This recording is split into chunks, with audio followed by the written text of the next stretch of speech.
The official Vintage Guitar Magazine 2025 price guide has partnered with 33 of the top guitar dealers in the industry to provide the most accurate values for thousands of models. This includes electric guitars, acoustic guitars, basses, amplifiers, effects, mandolins, and banjos. Whether your instrument is an investment or simply a piece you enjoy playing, it's always helpful to know what it's worth. If you're checking out a guitar at your local shop and want to know its value before making the purchase, this guide is your go-to source for all the details. Available in both print and digital editions, you can have the guide right at your fingertips no matter where you go. Use code BUYGUITAR25 to receive 15% off the 2025 price guide when purchased directly from www.vintageguitar.com. Offer expires March 11th, 2025. Hello and welcome to Buy That Guitar, presented by Vintage Guitar Magazine. I'm your host, Ram Tuli. This podcast is about the joy of guitar. That includes buying guitars, selling guitars, collecting guitars. We're talking vintage guitars, new guitars, used guitars, pre-war, flat tops, electric Spanish arch tops, custom shop guitars, limited edition guitars, basses, amps, effect pedals, lap steels, mandolins, banjo. If it has strings, we're going to talk about it. I spent most of my life studying the vintage guitar market. It's truly something I love and I'm passionate about. I can talk guitars all day, and I'm going to. Hey everybody, welcome to another thrilling episode of Buy That Guitar. Today I have somebody really special, Peter Stuart Kohman from Retrofret Guitars. How you doing, Peter? I'm doing great. I'm sitting here in my palatial penthouse, not exactly, but I'm surrounded by a huge number of really, really early and interesting electric guitars, and I'm really excited to talk about them because, frankly, it's something people don't talk about a whole heck of a lot. Right. You know, they think life starts with the Les Paul and the Strat. Right. And this is all things from way, way, way before that. Yeah, as we said before, most people see electric guitar history starting from 1969 and then they look backwards. We're going to start in 1924, 25, 26 and go forwards. It's a whole different animal, and the way the guitar was played is so different. I don't think most people even understand how the guitar was seen. You know, we see the guitar as, oh my God, it's the Beatles and it's Elvis and all that. Mm-hmm. Yeah, before that, the guitar was kind of a minor instrument. You know, it wasn't considered like the most important thing to play in any given era. Well, you were a nobody if you were a guitar player. I mean, it was the clarinet guy. It was the and then the banjo guy had more clout than the guitar player. Yeah, the banjo guy was a lot louder. So people forget, you think of the jukebox that came in the 1930s. Before that, if you went out to dine or to dance or to go anywhere and have fun, there was an orchestra there. There was a band, and every one of those had a banjo player. They didn't have, for the most part, they didn't have a guitar player because no one could hear the guitar. Right. But they always had a banjo player. So there was a lot of work for banjo players. Or that mandolin player. Then you had the mandolin player who could cut through a little bit of that as well. The mandolin player usually stayed home in that era. That's right. He couldn't find work anymore. Yeah. Because the Hawaiian music had knocked him off. Gibson made a lot of money promoting mandolin orchestras, but they played twice a year, in the local union hall or something. This was not a commercial kind of thing where people went out every night to hear a mandolin orchestra. Right. You went out to hear an orchestra that had clarinets and saxophones and a drummer and a banjo player clanking along.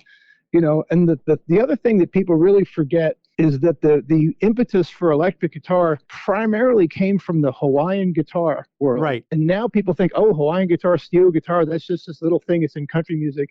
Starting about 1915, Hawaiian guitar was a fad, like a crazy, huge fad. Mm-hmm. And Hawaiian guitar records are some of the best-selling records. And that lasted, well into the 1930s and 40s. And the Hawaiian guitar is a melody instrument. It's not a rhythm. You're not plonking along playing rhythm. You're playing the tune. You're playing the song. Right. And these guys really early on discovered that if they wanted to play, beyond a small combo, nobody could hear them. And that's where a lot of the impetus for amplification came from, is from these guys playing Hawaiian guitar, trying to get louder. That's where the National Instruments came from. That's where the early electric success all was. So it wasn't a guy standing up in front of the orchestra playing a Spanish guitar solo. It was a guy sitting there playing the Hawaiian guitar. They were the ones who really brought electricity into the forefront. And they don't get any credit anymore. So I'm just standing up for them a little bit. Yeah, my very first show, we talked about how Hawaiian music was huge right after World War I, and it was kind of made a big comeback after World War II, but not like it was. And that's Hawaiian lap steel was turned sideways, made into a Spanish guitar, as they call it. And we're going to get there. Before we get to going too far, I want to introduce you. I want to tell people who you are. Okay. You are Peter Stuart Kohman, and you have written, I don't know, maybe a couple of 100 articles for Vintage Guitar Magazine. Yeah, I ran a column called The Wayback Beat for Vintage Guitar for about 15 years. And these days I do the occasional feature for them, and I kind of just pick something out of thin air. My whole focus in life, you can buy 10 books on Les Pauls, which is great. You can buy 10 different books on Fender. I like to concentrate on the things that there aren't so many books on, that people don't really know about. So I'm always looking for the oddball stuff, the unusual stuff. I come at it all backwards. I'm primarily an electric bass player. So as a bass, you get used to standing in the background and looking for the non-obvious things. So that's my whole life has gone in that direction. Right. But I'm always looking for the stuff that people have ignored, and try to bring a little light to it. Because to me, that's the more interesting story. Everybody's read Les Paul's story, which is a very interesting story, but it's been documented so much that I'm always looking into the stuff that you don't know as much.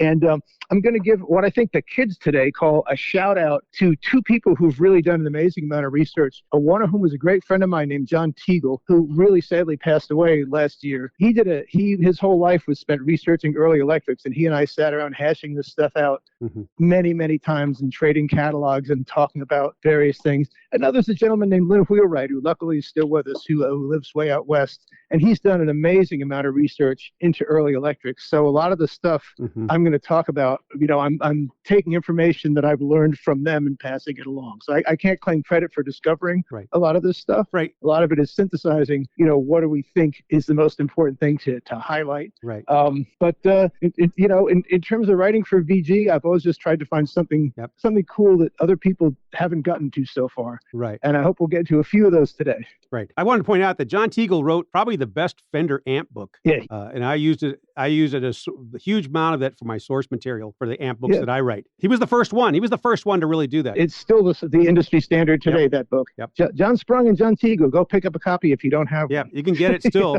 out there. And now tell me real quick, let's talk about Retrofret. Everybody knows about Retrofret. You guys are in New York City. We're a shop in Brooklyn, New York, and it's kind of a collaborative shop. We have a bunch of really great people working here.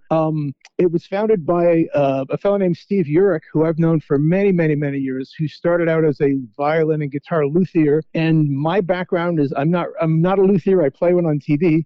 But my background is really in sales and history and ferreting out guitars. We kind of I joined his operation well over 20 years ago, and we've been gradually building up. And the philosophy of the shop is we're not just a music store. We're a vintage instrument store. We're really about the older instruments and their history. Right. And I have a staff of lovely young people who are really getting into this. And I think what we need to do, because I know you're a little younger than me, but not much, we need to foster interest in younger people in all this history and all these instruments, because otherwise nobody's going to care in another 20, 30 years. Right. So that's kind of what our philosophy is. We try to get younger players interested in vintage stuff. And, we try to expose a lot of instruments that maybe you don't see. We don't have 5 sunbursts on the wall a lot of the time, unfortunately, but we do have a lot of early lap steels. We have a lot of early banjos. It's like a museum. I love it. We try to find the more interesting, unusual pieces and expose them to an audience and, hopefully sell some of them so we can stay in business. That's basically the philosophy. Yep. And we talked a while back, and I told you that I went to Retrofret and picked up a Spiegel 6-string bass. Yeah, there you go. And you told me that you own the other one. There's only 3 of them. I have one. There's only a few of them. You have one, and we don't know who got number 3. Yeah, there's a few of them out there. I mean, there's so many stories. This stuff is like archaeology, and there's so many stories, and it's only 50, 60, 100 years old, but a lot of this history was never documented. A lot of it's just lost. So we're trying to figure out, in retrospect, most of these companies that we love, got into business not to be part of history, but just to sell instruments and make money. And a lot of the records are thrown out, things just disappeared along the way. So now here we are looking back, all of us trying to piece together, what is the story on a lot of these? Why does this exist? You look at an object and it's just an object, but then you start to study, go, why is this way? Why does this exist? And a lot of people look at early electric guitars and see all the things that are, quote, wrong with them because they're comparing it to a Les Paul or a Stratocaster. You got to remember, there were no Les Pauls or Stratocasters in 1932, 33. People were feeling their way along a very poorly lighted path to figure out how to amplify an instrument.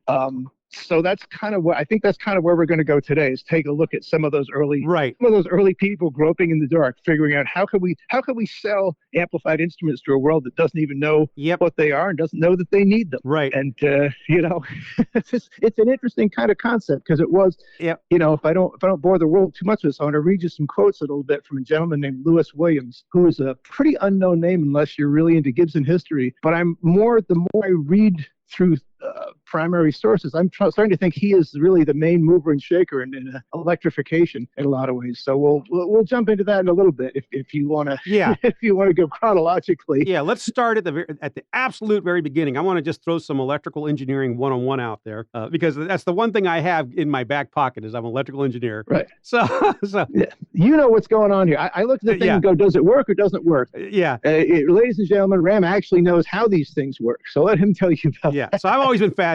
There's really only one tried, true way to generate a signal using a stringed instrument. Normally we have this plank. You need a capacitive or inductive element in the tone circuit. Normally, capacitive, inductive components are there to oppose current changes. When you in the early days, you put these coils or you put these capacitors in there to stop fluctuations in current. Lloyd Loar, we'll go there first. Yeah. Discovered he could use these capacitive or inductive elements to generate signals. These signals were like little radio waves. So Loar amplified them the same way you would amplify a radio wave. So the very first amps are basically these crude radios that just don't have the high frequency filtering. And so there's where we start. Like one of the things is that and you're going to go there is there's a folklore that Lloyd Loar arrived at Gibson, famous for the L5, the F5. The folklore is that the good folks at Gibson thought that he was just too brilliant because he had the audacity of proposing building an electric guitar. They basically got rid of him and the others, but the electric guitar was supposedly started about 1924, 25, 26 and just shelved. Yeah. Now, what is the truth? Well, I'm going to start by saying nobody knows the truth. So how they say history is written by the victors. So the way we talk about Loar is heavily colored by the fact that his name is so venerated because of his work on acoustic instruments. And he basically designed the modern archtop guitar and the modern mandolin. He took what Gibson had been doing and helped Gibson refine them. And the name that I brought up earlier, this is Lewis A. Williams, I think is the crucial name because Lewis Williams is the guy who hired Lloyd Loar to work at Gibson. He was the general manager. He was the guy who ran Gibson from 1917 to 1923. And he was a really early proponent of electricity. And he was forced out of Gibson at the end of 1923 because Gibson was losing a lot of money. So the concept of taking a soundboard and eliminating the soundboard and using a pickup, that's something that Loar and Williams were both passionate on, but getting the exact timing down is hard to do. They didn't go into business doing this till 1932. So there's this kind of legend, mostly perpetrated by Julius Belson, that Gibson had invented the electric guitar in 1924. You got to remember, Belson is Gibson's historian, right? So he's selling the story that Gibson was the first. I believe that Loar and Williams were some of the first, but there's no proof of when they started, and there's no concrete proof of them doing it at Gibson. The reason Williams was forced out is because Gibson was losing a lot of money because after World War I, the mandolin orchestra had been Gibson. That was their cash cow. Right. And they say in 1919, you couldn't go to a music store and buy a Gibson. They were only available through what they called teacher agents. And this was Williams' whole thing. This is the program that he ran. But unfortunately, the mandolin orchestra after World War I kind of started to disappear in jazz and ragtime. And, this is socio-history we can go into in great depth, but basically black music started to penetrate, white America's concept of music. And they started to play rags and they started to play what was called jazz, J-A-S-S, the New Orleans jazz band. Mm-hmm. And so, the banjo started to become the popular instrument. Here was Gibson making all these mandolins. They had no clue how to make banjos. So they piddled around for a few years trying to make banjos, and they couldn't compete with the big banjo makers.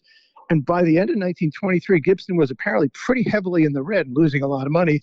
Well, guess who takes the fall for that? Lewis Williams.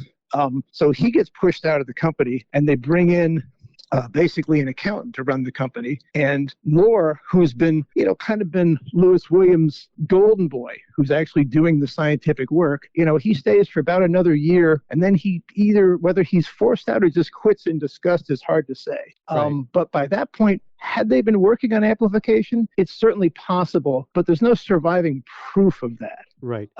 So they certainly were interested in amplification, and both of them, about 8-9 years later, would be in the forefront of amplifying instruments. But whether if you look at it from this way, Gibson invented the electric guitar. Well, Gibson stopped the electric guitar from being invented because they fired the people who might have invented it. Right. So that, not to stomp on Gibson, but if the electric guitar was invented at Gibson had no interest in it, and the people who were inventing it got the heave-ho. Right. So just to turn the legend upside down a little bit, nobody knows when Lohr and Williams started experimenting with this. It could well have been before they were heaved out of Gibson. I don't think the reason that they left Gibson was because they were trying to promote electric instruments and somebody at Gibson said that's a terrible idea. I think the reason is that the work that Williams was doing had driven the company into debt, and the work that Lohr was doing was not showing a profit. Right. Because the F5 and the L5, which were very expensive instruments at the time, in 1924, when the L5 debuted, its list price was $275. A Pearl Top Martin was $100 less than that. Right. So this was an incredibly expensive instrument, and there was just hardly any market for it. Right. It was designed to be played in a mandolin orchestra. Now, within a couple of years, people started to figure out, hey, this big old guitar that has a lot of projection, you could actually play this in a dance band, and you might be able to hear it. So within a few years, Lohr's refinement of Gibson's ideas does become a very profitable,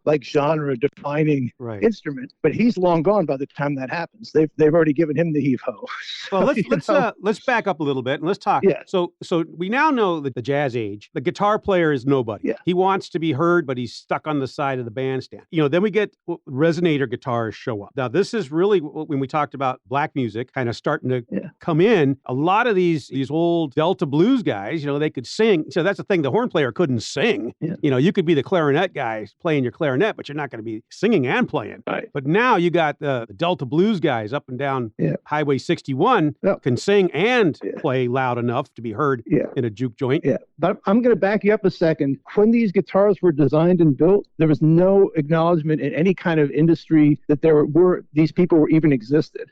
These guitars were built for Hawaiian vaudeville musicians, and those are the people who are buying them. Those are people who are playing them. There's a fellow named Sal Ho'opi'i, right? Spelled Hoopy, but it's pronounced Ho'opi'i if you have any Hawaiian in you at all. And he was the guy who really sold these to the world. He was the top Hawaiian player of the era. So although by the 1930s you see National resonator guitars popping up, especially the single cones, which were cheaper and incredibly loud for what you were paying for them, nobody at National was thinking that they were African-American musicians who were going to play them. This wasn't even a consideration at the time. This is for this is for Hollywood cowboys and Hollywood Hawaiians that these guitars were made. And they're very successful for a while. Right. But eventually you get into the Depression era, and that market has pretty much vanished.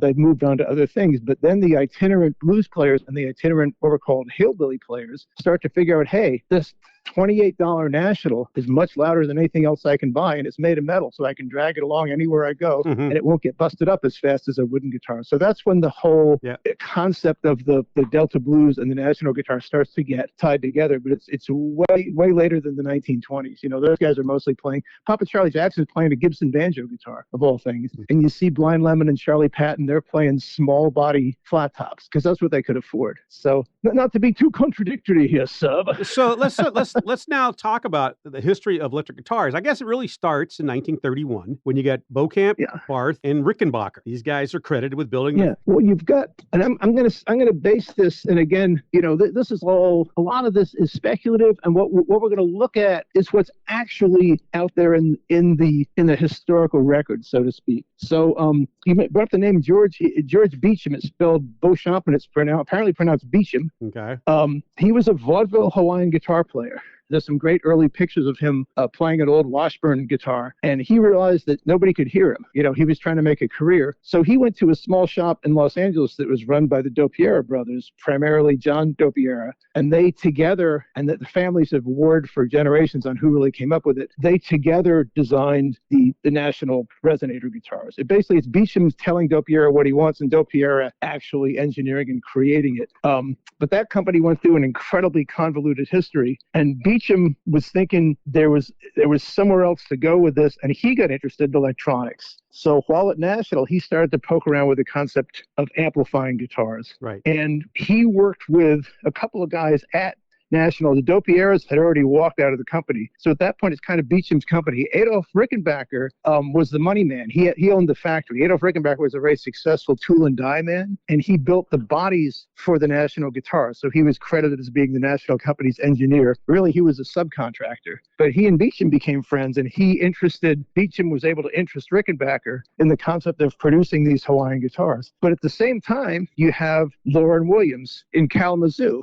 Gibson's hometown, and they're putting together an operation to sell electric guitars. So you have two competing operations at different spots in the country who probably don't know much about each other at the time. And they come at it from really different directions. That's actually something I think is pretty interesting. Beecham's a Hawaiian guitar player. That's what he hears. And he comes up with a pickup that's incredibly efficient, that actually translates an enormous amount of string energy into, the small, inefficient amps of the day. Right. Laura and Williams are thinking about orchestras. Laura's not a guitar player. He never played guitar. So he's interested in the violin and the mandolin and the mandocello and the mando bass and the upright bass. And the guitar is in there too. But the Hawaiian guitar doesn't even really register. And so in the early history, these two companies are roughly chronological. They're working on the same thing at the same time. Right. And Beecham is the one who sort of had the right idea for the right market. And Laura and Williams had the right idea for the market 20, 30 years later. Right. I mean? Yeah, so Beecham, what he does is he wraps his mind around the inductive coil. Yeah. Gibson was looking for the capacitive pickup off the bottom of the top, but it was Beecham who's basically the strings above the coil are going to disturb a magnetic flux created by two horseshoe magnets that generate that current flow in the coil. This is then amplified. And this is really where it takes off. The fact that you have an inductive coil now, you can wind this thing. The stuff that Gibson had was very humidity dependent. Coil length mattered. Yeah. He had a huge problem with the capacitance building up. Yeah. But that Rickenbacker A22, I guess we call, is the very first electric guitar that was put into production. And that uses this horseshoe magnet. That's an inductive coil. And there we go. It's funny you should mention the A22 because I just happen to have one on my lap.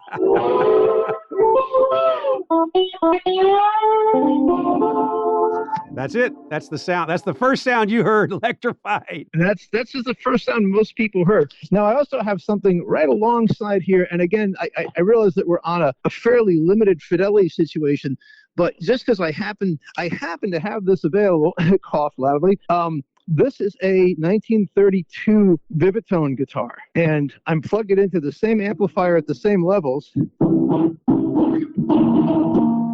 And the sound is kind of muddy and murky, and there's a certain amount of almost natural interference if things aren't completely tightened up.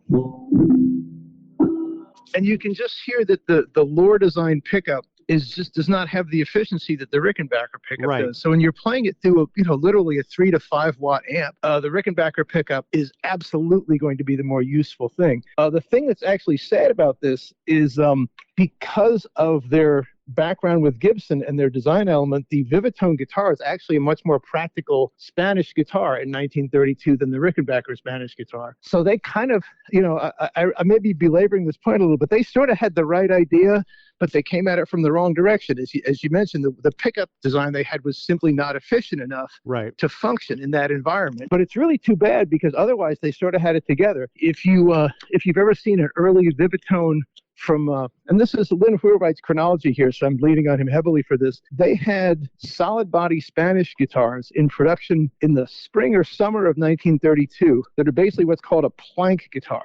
In other words, from the front, they look like a guitar, but from the back, there's no body there. There's just a kind of a stick running through the center of the instrument, and there's a pickup run transverse to that under the bridge. And as you notice, the pickup picks up the vibrations of the bridge. One reason they did that is they were thinking of violin players and gut strings. Right. They didn't want the pickup to be magnetic dependent.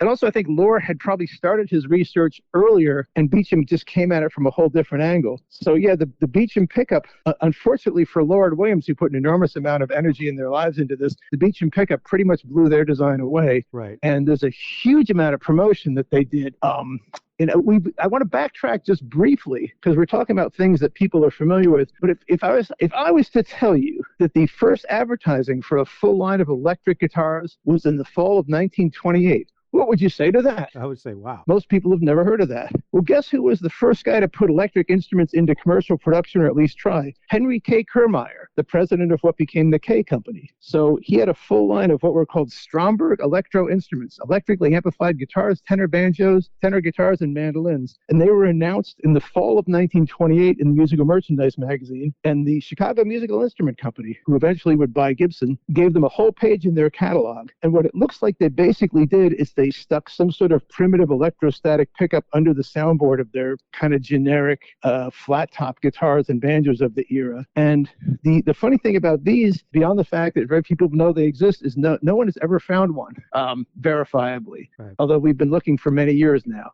But there was actually a line of commercial electric instruments announced in the fall of 1928. And of all people, the guy who ended up running K for many years was the guy responsible for it. Oh. So there you go. Yep.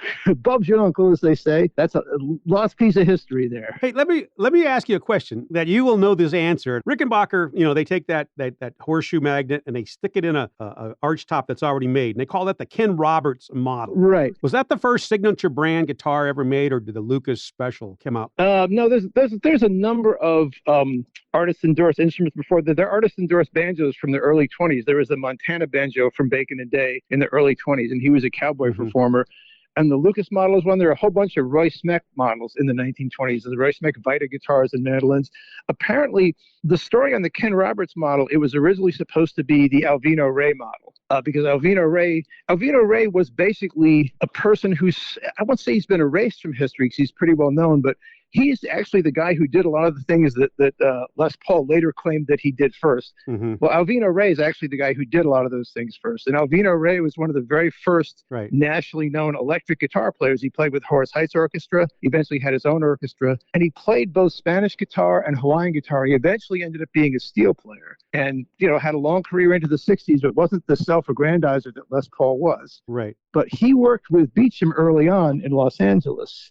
And he actually had an early Rickenbacker frying pan. He didn't like the small shape of the frying pan, so he put it into an oversized guitar body. And that was one of his ideas, was he wanted to feel more like a guitar. Didn't Kay make the Ken Roberts actual body? Yes, the Ken Roberts body wasn't made, but Rickenbacker was a tool and die shop, and they didn't have a lot of woodworking facility, which is why all the early Rickenbacker instruments are actually not made of wood. They really didn't have a wood shop. There's a predecessor to the Ken Roberts model. There's a Rickenbacker electric Spanish guitar that was marketed sometime in 1932, because there's a musician way out west named Gage Brewer, and he's known to have had a whole orchestra with amplified instruments, and he had a very early Rickenbacker electric guitar, and it's essentially a flat top tenor guitar body with an early horseshoe pickup in it. So they made a few of those, but again, there wasn't much market for amplified Spanish guitars. So they tried, and it didn't really take off. The thing they promoted really heavily was the Bakelite Spanish guitar, which comes out in the end of 1935. Mm-hmm. And big surprise, I happen to have one of those sitting right here. That thing is about the heaviest thing it could be made out of solid lead for all I know. It's kind of like playing a bowling ball a little bit. The idea of this was that they took the Hawaiian guitar.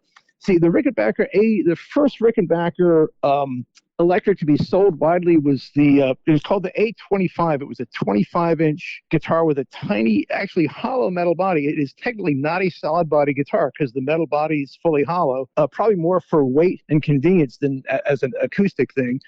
But the A25 was quickly supplanted by the A22 because most Hawaiian players thought bar slants were easier to do on a short scale neck. But they had a big problem with those. They're made of aluminum. And I have a feeling you're pretty familiar with how aluminum works. When aluminum gets hot or cold, it contracts and expands really dramatically. So there's reports that guys would take these out under the hot Klieg lights, and the lights would go on, ladies and gentlemen, so-and-so in their Hawaiian orchestra, and they'd hit the first chord, and the thing would be wildly out of tune because the aluminum had just been bowing under the heat of the lights. So Beecham and Rickenbacker went back to the drawing board, and they wanted a material that was a thermoset that won't be affected by heat or cold, so they chose Bakelite because Adolf Rickenbacker knew how to work with Bakelite. He was making Bakelite hairbrushes and Bakelite toothbrushes. Mm-hmm. So they redesigned their line, and they come up with what's now called the Model, was at the time called the Model B. A lot of people think of this as the Rickenbacker guitar. If you've ever seen David Lindley play a Rickenbacker steel, that's what he played, is pre-war Model B. Most of these are square necks, though, right? They've had very few. Most of them are square necks. They marketed them simultaneously as a square neck and a round neck. And in fact, I have a copy of the 1935 catalog here. And I thought it was kind of interesting because since Hawaiians were the big market, they actually list the Spanish guitar first. And they say a greatly improved sound quality as well as unlimited volume as a result of our adaptation of the electro-amplification principle to the Spanish guitar. So they're kind of pushing hard. I think they've already had enough success with Hawaiian players. They're starting to push Spanish players to play this guitar. And I'm going to plug it in for a second. As you may or may not be able to hear, it's quite loud, even in the standards of a modern instrument. The pickup is very efficient. The main problem with it is it has a 22.5-inch scale neck, and the whole neck and the frets are molded out of Bakelite. There are no metal frets, and there's no fingerboard. So essentially, if you started to play this thing and you were used to playing a big archtop guitar, it feels like a tiny little bowling ball on your lap. And it certainly is as loud as you want it to be, but it's also kind of awkward feeling. Right. And the frets in the neck start to wear out. So every one of these guitars, and I hope I'm not getting too heavily into digression here, but every one of these guitars came with a guarantee that said this Rickenbacker electro instrument is unconditionally guaranteed. The body and neck are made from material of 500 pounds tensile strength per square inch, not affected by moisture or temperature. The frets on this instrument will last the best metal frets many times. The purchase of this instrument entitles the purchaser to new necks with a fingerboard at a price not to exceed $2.25 with the return of the old neck. The new neck may be easily installed in 2 or 3 minutes. So they kind of knew you're going to wear the neck out on this thing, and they just send you a new one in a tube. That doesn't sit well with most guitar players. Well, that's the same thing Leo Fender thought he could do too. He would just replace the neck. If we manage to get all the way to Fender, this is the guitar Leo Fender was looking at when he designed his Spanish guitars, because his partner was Doc Kaufman, who played these and was part of the design team that ended up modifying them in the late 30s. So I once spent a whole evening with John Teagle taking apart a 1951 Esquire and a 1935 D6 Bakelite Spanish guitar and noting all the similarities between them. And there's actually quite a few, the detachable neck being the main one. And Leo thought the same thing. Oh, when the neck wears out, we'll just send them a new one. And actual guitar players said, no, that's not the way it works. If you love a guitar, it's the neck that you love. Right. You're not going to want to send in your old neck. All right. So they had to rework that thought. But that's how Rickenbacker he almost had it in 1935 and just missed the boat a little bit on that one. Now, Gibson, as we say, was a little late to the dance floor. Yeah. But they're now going to elbow everybody else off this dance floor. Walter Fuller arrives in Kalamazoo in 33, and he's given this project. Gibson now knows we got to make electric guitar. Yeah. And he may have found some of Lore's stuff sitting around, but it wasn't of any use. So he looks to the frying pan, which is already what we call sizzling, right? So Beecham... Yep. The frying pan is, at that point, the A22 and the A25 are kind of the industry standards, and they've, I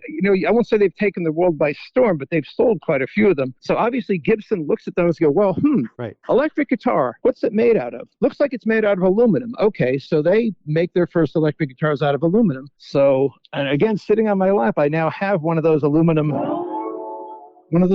Gibson electrics. This is a really early, it's called an E100. And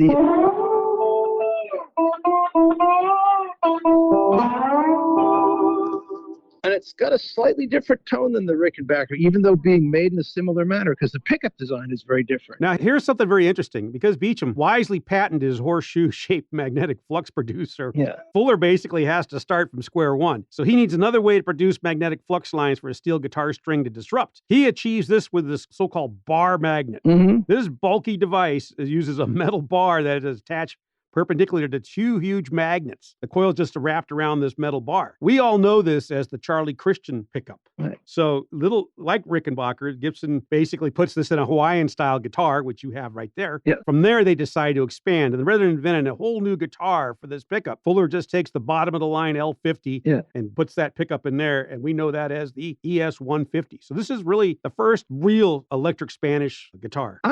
I would qualify that and say not exactly. What it is the first one that really looks classy, because there's electric Spanish guitars by 1935, 36. The ES-150 generally believed to have been released at the end of 35. They really start getting into people's hands in 36. 6 or 7 companies have electric Spanish guitars in production, but most of them look kind of mongrel. Right. A lot of them, Epiphone, for instance, had a Spanish guitar at the same time. Vega had a Spanish guitar at the same time, but they're kind of poaching the Rickenbacker pickup idea, and they're still sort of thinking it's a lap steel on its side, and they're mounting the pickup down by the bridge. I think I actually want to backtrack for a second on Fuller's pickup, because I can tell you where some of those ideas came from. You're familiar with the name Bud Tuckmark and Audiovox? Yes. And Stinson at all? Yes. So the Gibson pickup, the Stinson pickup, and there's an incredible amount of controversy between the Tutmark family and the Stinson family, because the Tutmark, the legend and the Tutmark, and all this happened in Seattle, Washington, and because they had no national marketing, this stuff got forgotten for many, many years and kind of popped up as a kind of local history thing, and now has been more widely accepted as some of the really first interesting electric Hawaiian guitars. They did not do a Spanish guitar at all. They only went with Hawaiian. But Stinson's pickup also uses a blade. He has a horseshoe turned sideways underneath the blade, and Tutmark uses that in his steels. And Stinson takes it to Los Angeles and sells it to the Dopiero brothers, remember them, who are now running the Dobro company. And they release a guitar in 1933 called the Dobro All Electric, which is available as a Spanish or Hawaiian. And it has a Stinson magnet pickup, which has a bar to transfer the magnetism to the strings. It has a coil underneath and has a giant horseshoe magnet sideways. And the Dobro All Electric is actually another one of the very, very early Spanish guitars that predates Gibson by a couple of years. And I'm pretty sure that Walt Fuller that would be one of the things he was aware of. I'm sure they had a Rickenbacker. I'm sure they had a Dobro. All these Gibson. One thing you got to give Gibson credit for is they didn't miss a trick. When they saw something else going on that was successful, they jumped on it. Right. If you know anything about Gibson banjos, the Gibson banjo is basically a bunch of ideas stolen from other companies' banjos, except for the tone ring, which was Lloyd Lohr's idea. And then they threw that out because nobody liked the original tone ring he came up with, which is the archtop ball-bearing tone ring. But that's, by 1925, Gibson had a full line of banjos that were competitive when they hadn't before. The same thing happened with electrics. Gibson, I think, to a certain extent, whatever experiments had happened there in the 20s, whatever they may have not left behind, Gibson kind of started from scratch, looked around, and tried to find what's the best things we can adapt. So, who's selling the most of these? Oh, Rickenbacker's selling the most of these. And they're made of aluminum, so we're going to make ours out of aluminum. Oh, but we can't use that pickup because it's a patent just got approved on that pickup. So they have to come up with their own. They kind of poach a couple of ideas from Stinson's pickup, but they really improve it because the Stinson pickup is fairly inefficient, does not work that well. I've actually got a little Supro here with an early Stinson pickup in it. And what it does do is it's a little sweet sounding. What it doesn't do is it's not real loud. So through the amps of the day, you're probably not hearing that very well. But this is an early Bronson Singing Electric, which is basically a Supro with a Stinson pickup. And it's a sweet-sounding little guitar, but it doesn't have the puncher power of either the Rickenbacker or the Gibson. Right. And then Gibson pretty quickly figures out, wait a minute, we're a woodworking company. We're probably the best woodworking company in the world. Why the hell are we making these things out of metal? And they very quickly turned the E150 into the EH150. And one thing you got to give Gibson is their aesthetic is in this era is usually really, really good. So the wood body guitar that they come into in 1936, it's just a beautiful guitar. It has a flame maple top. It has a triple bound top. It has pearl on the headstock. It looks like a Gibson. And it also looks classy. And this era, no one's playing guitar with ripped jeans in this era. You're playing guitar. If you're getting paid to play guitar, you're probably wearing a tuxedo, right, or at least a stage costume. So Gibson really figured out early on that their guitars had to look classy. And this is an early wood body 150. I'm sorry, I'm playing steel with one hand, so sorry it doesn't sound any better. So by 1938, this bar pickup is now, this is where they start really making the improvements. For one thing now, people used to cut notches because of the B string was so dominant on those bars. Yeah. And then by 38, they start using numbered 42 wire and many, many more turns. And you get your resistance up to about 8 kilo ohms. And this becomes the standard for now, even to this day for Gibson. Yeah. The one that I'm holding on my lap right now is a 1938, and they have made a bunch of changes already at that point. They're no longer using the long bar magnets in the body. They've gone to a much more efficient, shorter magnet under the coil. And as you mentioned, they figured out the early straight bar, the unwound strings, because the unwound strings have more magnetic energy than a wound string. The unwound strings will pop. So they now have 3 separate mini blades for the 3 unwound strings, and they have a single blade for the wound strings. This is one of those things everybody was experimenting with. We don't talk about Epiphone a lot with early electrics because they actually did really well, but their designs haven't aged well. And you see very few people actually playing a pre-war Epiphone electric. But they did invent one thing based on this problem. A guy named Herb Sunshine there invented the adjustable pole piece for pickups. Okay. And they didn't actually patent that, which meant Gibson poached it by 1940. Right. Because again, these companies, Epiphone was the greatest poacher in musical history. They stole stuff from everybody else, but Gibson was no slouch either. Mm-hmm.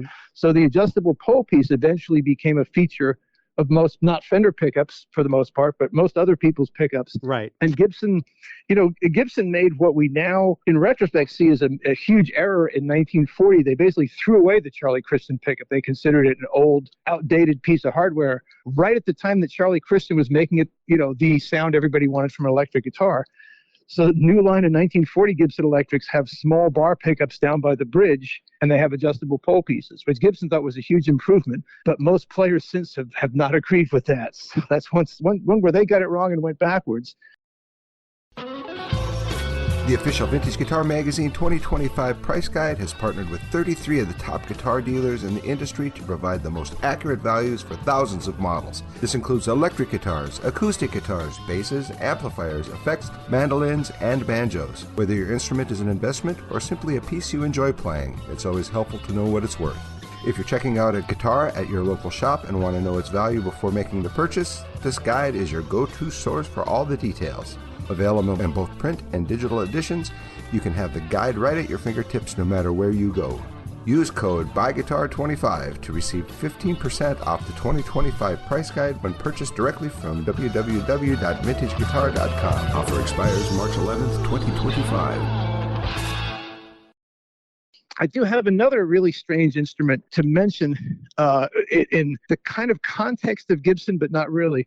Are you familiar with the Slingerland Company of Chicago? Yes. So most people remember Slingerland pretty much, and I don't know if a percussion historian will dun me on this, but Slingerland pretty much invented the modern drum kit in the early 1930s. They took elements from Ludwig and Leedy and the other Chicago companies. But prior to that, they'd been primarily a banjo company, and they also built guitars. So when electrification came in a big way, Slingerland, they were not a major innovator. And I think most of their effort in the 1930s probably geared toward drums because they were the drum company at that point. Ludwig had kind of fallen out because they were no longer operated by Weymouth Ludwig, which would change later on. But at that point, Slingerland came up with something that is kind of forgotten. But I'd like to give you a brief description of it. I'm going to just play a couple chords on it.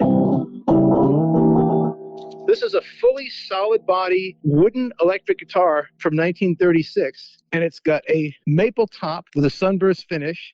It's got a round neck with a bound fingerboard. It's got a headstock that says Slingerland Songster with some little pearloid inlays, and it has an unbelievable pickup by standards of the day. It's a 6-coil pickup. Each string has its own coil. So it's a 6-coil humbucking pickup. So whereas most guitars from this era are hugely microphonic and, tend to feed back really easily, and this guitar is actually much quieter and has a much more modern sound. If they had done a few other things, if they'd put a cutaway on this and made the body a little bigger and gotten the neck angle a little better, they would have invented what we know as the Sunburst Les Paul in 1936. Right. And that's not an exaggeration. They almost had it. As Maxwell Smart, you say, they missed it that much. What's interesting is, what does the market want at this time in 1936?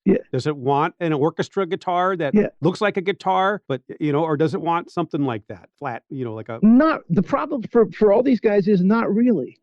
There is no real heavy duty market for electric Spanish guitars at the time. The electric Hawaiian guitar was going great guns. And there's a lot of argument about who helped popularize it. There's a lot of different people who helped popularize it. Salho P, who popularized the national guitar, he was Beecham's buddy. So the minute the Rickenbackers came out, he switched to a Rickenbacker. So he did a lot of work popularizing the Rickenbacker.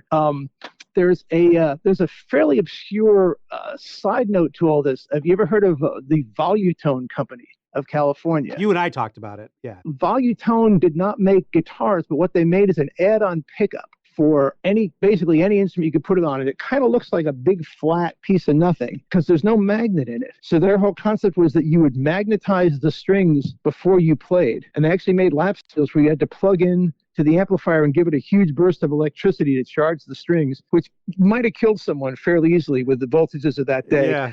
We don't have any. I have a couple cartoons showing people getting electrocuted by their guitars. It was probably a Volutone if it happened.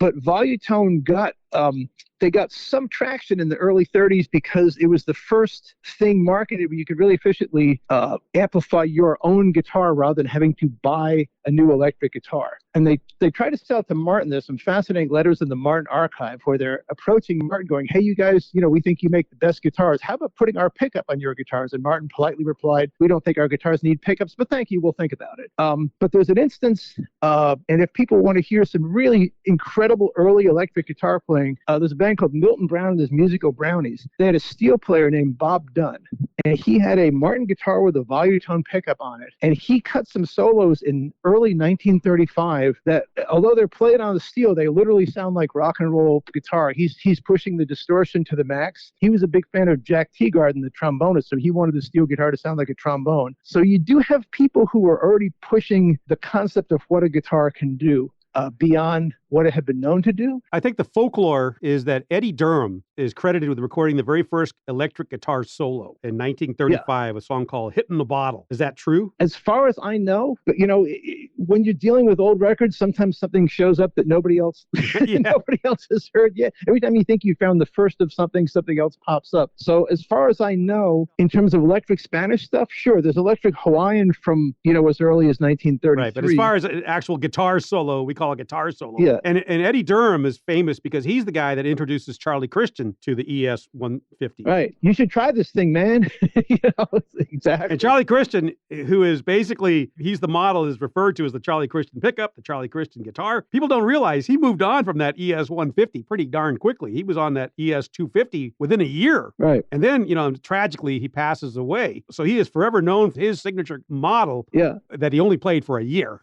Yeah. Well, Charlie Christian is one of those absolutely fascinating stories because it's kind of like Robert Johnson. It's not that he was the only one doing what he was doing. He was the one who managed to get recorded at the right time in the right place. And he was brought to New York and not to get too much into social history, but at the time it was fairly rare for black musicians and white musicians to record together. But, he was brought to Columbia and kind of showed to Benny Goodman, said, hey, this kid is doing something really special. And Benny Goodman, who was one of the few people who was able to mix kind of black and white styles. He had a black arranger for his band, even though his band was primarily white. He cut records with Charlie Christian on it, which, in 1939, 1940, that was still a slightly controversial thing to do. Of course, on a 78, you can't see the color of the musicians, but that was a really forward-looking thing for him to do. And by putting Christian, featuring him in those Benny Goodman, the small combo Benny Goodman records, of really putting the electric guitar up front, that's really what sparked a revolution in I would say, hundreds, if not thousands of players who heard those, well-promoted records by a very famous artist, right, and heard that electric guitar ripping and went, who is that guy? It's not necessarily that Christian was an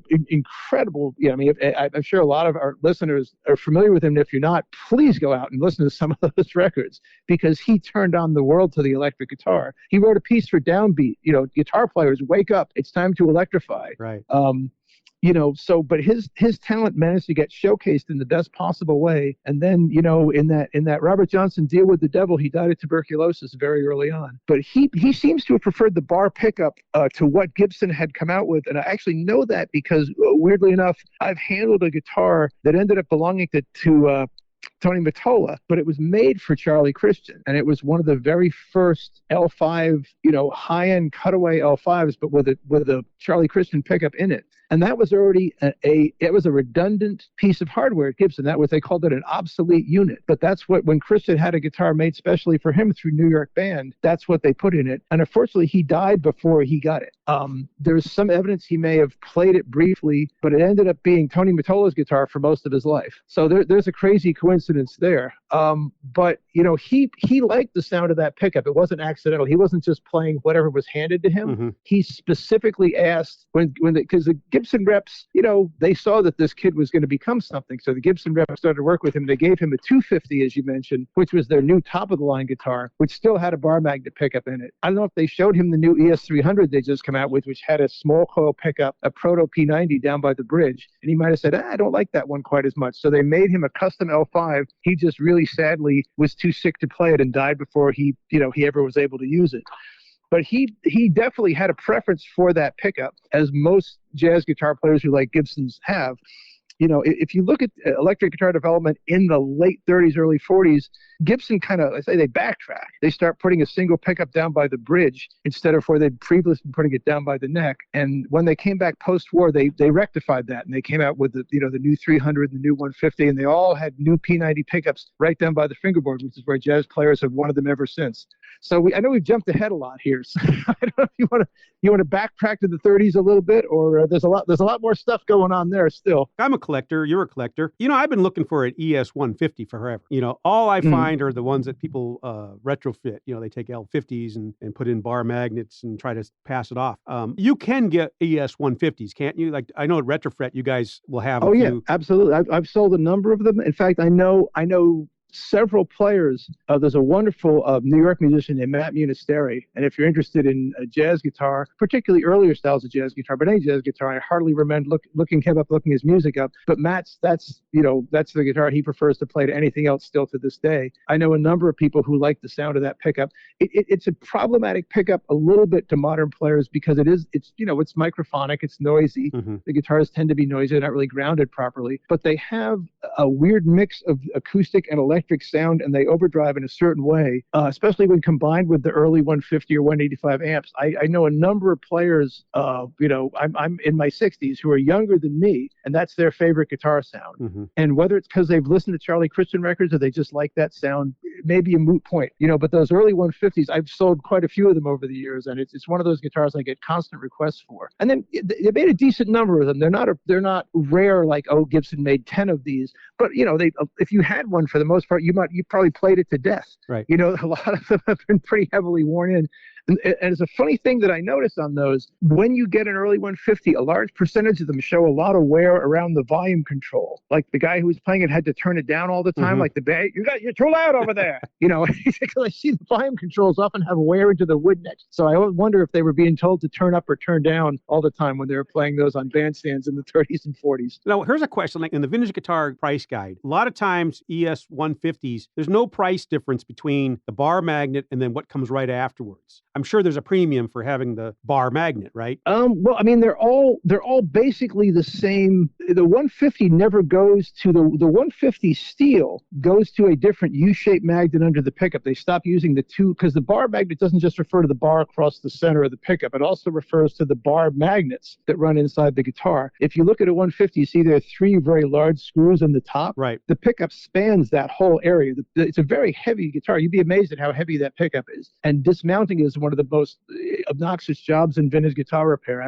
I've watched it done a couple times, and I hope to never have to do it again. But that pickup is an enormous unit. It has two long, like 4-inch long magnets that extend beyond the coil, and the whole thing is mounted kind of slid into it. If you look at the mandolins, the pickup takes up the whole inside of the mandolin. On the steel guitar, they discontinued that by 1938. They were using a U-shaped magnet, a more efficient U-shaped magnet under that, but I don't think they ever figured out how to mount that in the Spanish guitar. So up through the end of 1939, early 1940, the 150 pickup doesn't change much. All they do is they change the composition. On some of the last ones, they change the composition of the bar under the strings, but they changed it on the steels a couple years before. I still think that the 150 Spanish was kind of a second line instrument to Gibson compared to the Hawaiians. You see how many Hawaiian models they're coming out with. Right. And the Spanish guitar is kind of like, we have a Spanish guitar. And then they notice, people are actually buying them. The sales totals for those are published. You can see exactly how many they sold. And it's a pretty decent, I could pull that off the shelf and I could tell you how many they sold any given year, Right. You will see some jazz greats that have that bar magnet in the front. I think Lang preferred that. Yeah. But do they have the two giant magnets underneath, or are they all early 150s? As long as you see those three big screws through the top, all the early Gibson Electrics with the bar magnet pickup still use that pickup. The only one I've ever seen that uses the U magnet pickup is Alvino Ray had a 2 pickup guitar that they built for him, a 2 pickup 250. And because they couldn't fit 2 of those long pickups in it, it has a lap steel bar pickup back by the bridge. But up through the 250s, even the 250s still have the long bar magnet pickups in them. Most of them, some of them have the straight bar. Most of them have the individual poles. I don't think Gibson really thought that much about the difference on the Spanish guitar. It was really more the Hawaiian guitar they seem to have cared about. They did a 100 and a 125 that had a cheaper looking bar magnet pickup. Even that has the long magnets, and that has the straight bar too. You remember Gibson never threw anything away. Right. If they had a bunch of things sitting around, they just put it in a cheaper guitar and sell it to you. So you see the straight bar on the 150s and the 125s, right up into the early 40s because they're getting rid of whatever they've already assembled. But the 150 they sold a little over 500 of them in 1937. Sure. They sold another 350 in 38, another 230 in 1939. So there's a decent amount of them out there. They're not a common guitar, but they were made in decent quantity. They sold in decent quantity compared to a lot of other things. They sold more than L5 sold, for instance, in that era. Those can be down into just double digits. A lot of those heavy orchestra guitars, because only a top pro player could afford them. The 150 price, by the way, refers to the guitar and the amplifier, because in that era, nobody had a Fender amp sitting at their house. Right. You had to buy the guitar and the amp when you amplified. So when you bought a 150, the $150 included the guitar and the amp. You buy the guitar for like $77 or $87.50 by itself, and they had to buy the amp for about the same price. If you bought the set, you got a little bit of a break. But all these early guitars we're talking about, you generally had to buy an amplifier with too, because nobody had amps sitting around. You go to the bandstand, there's not an amplifier sitting there in 1938. So that's part of the deal. You can get ES 150s, but you cannot find ES 250s anywhere. Do you guys have one at Retrofret? No, I've only sold one in the last 10 years. They're that rare. And it was one of those guitars that the minute we put it up, and it was not in perfect condition, but it was in really good condition for one, and that sold almost instantaneously. I could, if somebody walked in with one tomorrow, I have 3 or 4 different people who'd be lining up to buy it, including the guy who bought the last one, because some people are collectors enough, they want every one. But the 250 is a weird guitar because the specs on it change so rapidly that there's a bunch of different versions. So it's kind of, even if you have a 250, you might want a different one. So the shipping totals on those are absolutely minuscule. And again, you're talking about published Gibson shipping totals. There's probably a few more out there because the salesman would take a sample. But sometimes there's less because the same one will be registered several times. So talk about the 250, there's 8 registered as shipped in 39, 58 in 1940, and 4 stragglers in 41. So that's it. So you're talking about, I'm doing math in my head, that's well under 70 guitars. So that's a rare guitar. That's why you can't find one if you're one of those guys that wants to have everything. Let's real quick, let's talk about the ES 300. So it comes out in 1940, and it has that horrendous, where they turn that bridge pickup, I guess because they were still trying to make it sound like a wooden, like a arch top guitar, right? I think you're being pejorative there, Ram. I try to not make qualitative judgments on vintage instruments because we're judging them on how we hear today, not how we heard in 1940.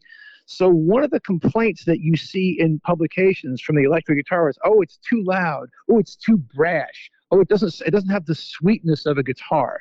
So someone at Gibson must have been scratching their head on that, and they thought, well, we're picking up the signal just in one spot. So we're picking up the whole signal down by the neck.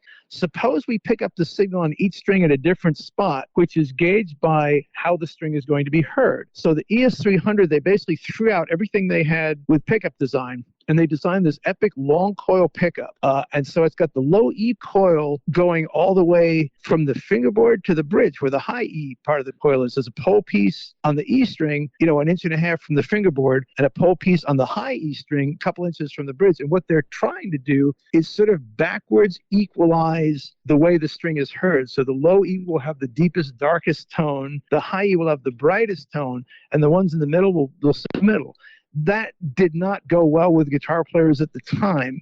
I did sell one of those to I hate to use people's names and aggrandize, but we sold one of those to Ry Cooter some years ago, and he thought it was really cool. I don't know if he's ever used it or played it for anything, but he really wanted one, and he got it and seemed really impressed with it. But we're talking about someone whose concepts of tone are far ahead of the average player. Within between 3 or 6 months, Gibson said, wow, this is not working at all. And they redesigned the pickup to be much shorter, and they mounted it at an angle by the bridge. And if you ever play one of those, I used to own one of those second generation 300s, and I always called it an acoustic or an archtop Les Paul Jr. because it's got this very powerful pickup down by the bridge. If you look at the slant of that pickup, you'll recognize it as the slant of a Telecaster pickup. So you have to wonder if Leo Fender, had seen one of those. He did. That's a more useful guitar, but it doesn't have the jazzy sound. It's a great swamp rock guitar, but of course there was no swamp rock in 1941, so that wasn't the sound people really wanted either. So I think I feel like part of this discussion is Gibson kind of tripped themselves up, like they had it and then they lost it for a while. And during the war years, it looks like enough players came and said, "Hey, this is what we want." That when they came back post-war, the 1946 electrics, they've got a pickup right down by the fingerboard again, and that's been the Gibson jazz sound ever since. So that those 300s that you're talking about, they're like an aberration. They kind of point the way to the future a little bit. The 150 had a metal pickup down by the bridge after 1940, and it kind of is like an archtop Les Paul Jr. It's got a really aggressive, kind of bright, snarling sound, and that's not what people seem to want. In 1941, they wanted a smoother, mellower kind of a tone. If you listen to a lot of electric guitar in that era, it's got what I call the bloop bloop sound. The notes are kind of sound a little bit like a saxophone, bloopity bloopy bloopy bloop, and people didn't want that singing bright treble that the Hawaiian guitar players wanted. And I think that it's kind of one of the things, beyond the fact that it felt like a bowling ball, that's one of the things that probably the Bakelite Spanish Rickenbacker, didn't really sell on. Is it didn't sound like what people thought a Spanish guitar should sound like. So I think we've changed the way we hear guitars. Once people got a hold of Telecasters and started playing with the treble flat out, the whole what we thought of as a good guitar sound really changed. But in 1940, people based on what has come down to us, people seem to want it to sound more like a traditional guitar, at least not so damn bright and in your face. Leo Fender brought that to us, but I think his timing was good. I don't think it would have sold in 1939 as much. It certainly didn't when Rickenbacker did it. Who dominates the post-war years as far as electric guitars? They come back after the war. Nobody ever talks about Vega anymore, but Vega had a really strong line of electrics prior to World War II. Vega actually invented the humbucking pickup in 1935-36. They had a beautiful double coil pickup that nobody cared about. They actually called it I have the piece of literature available, but your audience was thrilled with the glorious tone of the Vega instrument. The Vega dual tone unit and tone controller, advanced features that give you a glorious tone quality.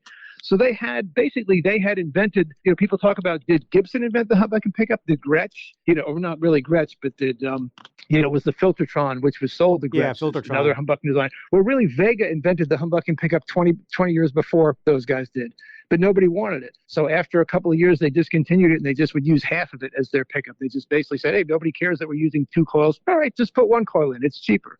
So there were a lot of people, the early pre-war electric market, I would say there's 5 or 6 different companies. Harmony was into it. Kay was into it. They were selling a lot of electrics to students through the Sears catalog, through the Ward's catalog. And the war just destroyed that entire market because you simply couldn't get the components you needed to build amplifiers. You couldn't get the components you needed to build guitars. And when you come back after the war, Gibson gets a huge boost because during the war, when they're not exactly going broke, but they're not really making money because they're doing war work, and when you do war work, you kind of get paid not as much as you would actually make a profit doing peacetime work. So they were building framers and skids for gliders out of spruce. They were building guide rods for M3 submachine guns, which is basically a Gibson truss rod if you look at it. And that was where a lot of their effort went. So toys too. They made a lot of toys also. So they were bought out. The guy who owned Gibson was 80-something years old, John Adams, who owned Gibson. He was the primary stockholder in Gibson since the company was formed, 1903. He was the only one to retire.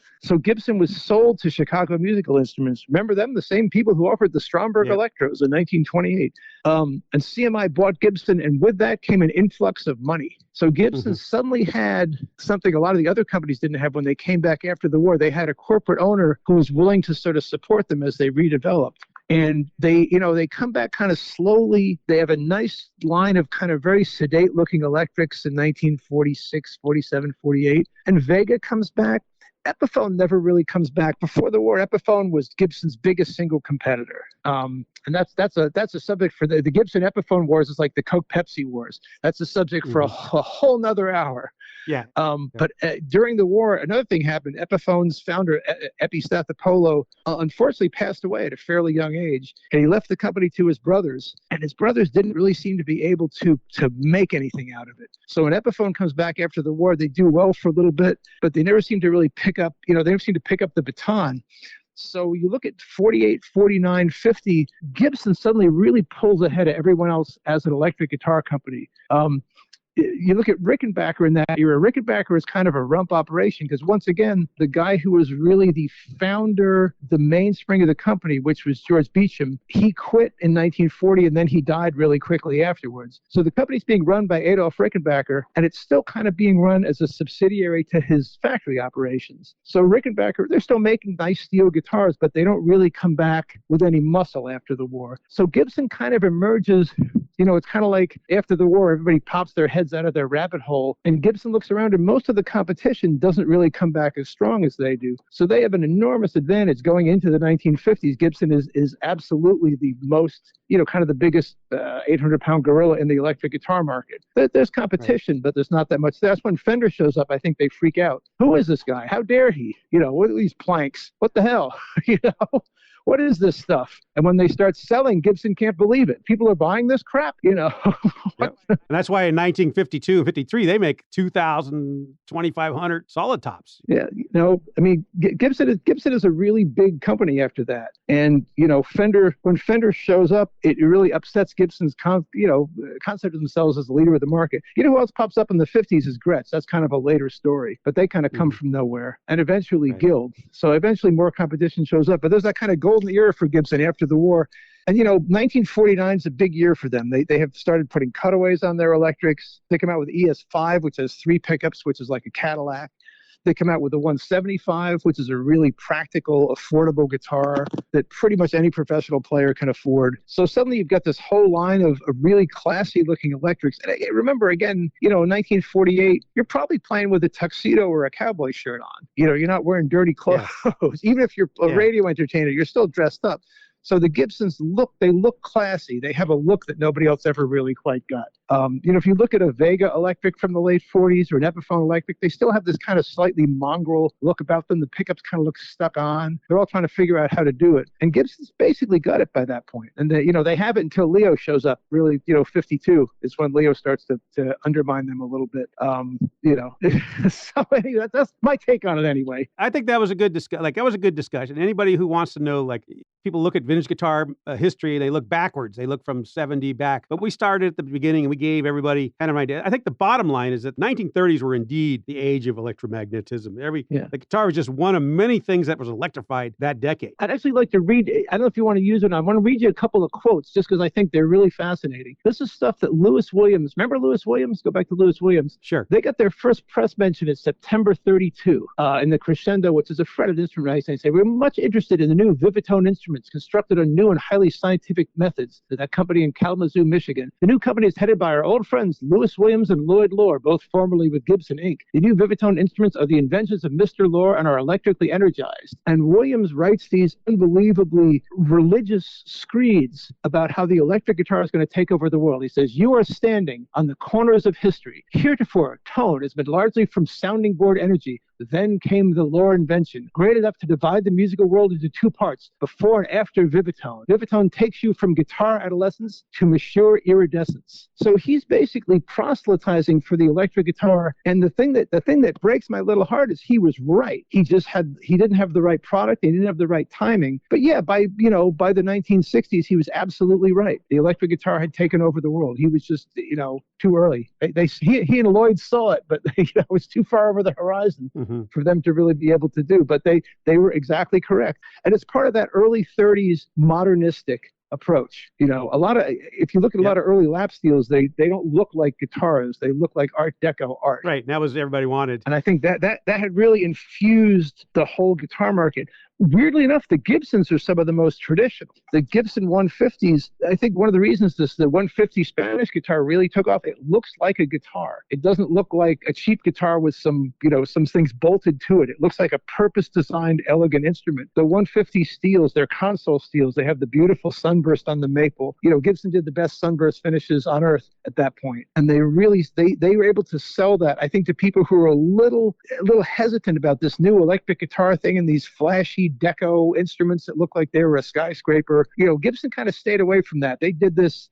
They hewed a really, I think, smart line between progress and conservative. You know, I think that's what they were able to sell. Yeah, I like that everything came immediately, and within a few years, all the imperfections were ironed out. Yeah, you know, you think about the iterations of anything electrical or electronic. You think about all the iterations, but the guitar itself, the electric guitar, all these issues were ironed out within 10 years. So that by 1942-ish, you're basically where we are now. Yeah. Like, you know, there's nothing really been changed other than the solid body becomes so prominent. I mean, everything had been tried. I wouldn't say everything had been sold yet successfully, but again, if anyone's curious, just Google a Slingerland Songster and take a look. It's got one really amazing 6-12 humbucking pickup by the bridge. It has a maple top with a sunburst finish and a Spanish neck. You know, it's almost a Les Paul, but not quite. The Rickenbacker Bakelite Spanish, it's got a really powerful pickup down by the bridge. It's got a detachable neck. It's creeping towards a Telecaster, but not quite. You know, I think it took a little while for the manufacturers to really interface with the players and figure out what really played well, what the players wanted. I think Leo Fender's genius was that he knew what he didn't know. Right. And he knew he wasn't a guitar player, so he handed his planks to guitar players. What do you think of that? And they're like, well, this could be done, this could be better here. And he listened. Unlike a lot of people, he listened to them. Right. You know, so what we know is the Telecaster had a couple of years of kind of figuring out what players would want. He didn't just invent something and foist it on the world, which is what kind of Lauren Williams did with the Vivitone. Here is our magical invention. You know, you must embrace it. And people were like, maybe not, you know. But the Telecaster, he handed it to players. Go, do you like this? Does this feel good? Is this what you want? And people eventually were like, yeah, but and then do this, and then he had the Strat, and then do this, and then he had the Jazzmaster. You know what I mean? Gibson did the same thing in the 50s. You know, what do you want? Well, we like the L5, but it's too big, too bulky, and the neck's too long. Here's a Birdland. Try that. You know, it's that kind of thing. Listen to your people. You know, Leo Fender, basically, he tried to obsolete that Telecaster himself because 4 years, he had something completely different that had all the improvements that he really wanted to get, that didn't get rushed to market. But anyways, I think this was a great way to start, Pete. I think this was, if you didn't learn something from this, that I don't know what to tell you. You got more history of the electric guitar than you'll ever get anywhere else. So we really only scratched the surface. I know. It just happens to be right now at the shop. I have some of these instruments are mine. Most of them belong to the shop. I just happen to have an unusually complete collection of early electrics. I'm hoping to actually do some video and recording of them that I'll hip you to, you know, so we can kind of show off how some of these things work. There's none of the instruments from the 1930s are unplayable today. You could use any of them. Some of them work better than others. The Vivitone stuff is a little problematic because of his system, which amplifies bridge vibration, not string vibration. They're highly microphonic, but I've had people play them and go, that sounds kind of interesting. I don't think you would gig it, but you can see that there's a really elaborate construction that it's beautiful in its own way. And the early Rickenbackers, I sell those mostly to players. It is still probably to many people the best sounding steel guitar on earth. Every time I get an 825, it disappears immediately because there's still people who think that's the best steel ever made, and it's from 1934, 35. So things, a lot of these aren't really obsolete in any way. It's like I have a 1951 Esquire sitting here that any guitar player on earth who's, you know, not a hardcore jazz or metal cat would take on stage today, and it would do anything any guitar will do. You know, a lot of these early inventions, you say they perfected them, they got the bugs out of them fairly quickly. There's a lot of these things that are still perfectly functional instruments and will eat most of what's being made today alive, you know, to my taste anyway. Right. Well, that's why people want them too. All righty, Peter, I appreciate your time. I know you're busy today. I wanted, I guess we talked yesterday. You were in the middle of a big deal. I don't know if you want to, I'll just say that Retrofret's about to announce something. I have a signed contract. I can tell you what it is. We have the Bloomfield Telly, like a Rolling Stone Telecaster in the shop. So, you know, it was 5 hours of discussion, and the price is frankly at a museum, you know, museum quality. And the guitar has been really heavily modified, but it has an unbelievable unbelievable story of where it's been played and how it's been played. That's a whole other story. But yeah, that was my entire day yesterday, was talking to the guy who got it at auction 10 years ago, literally the whole day. That was basically it. Yeah. I wish I was a player.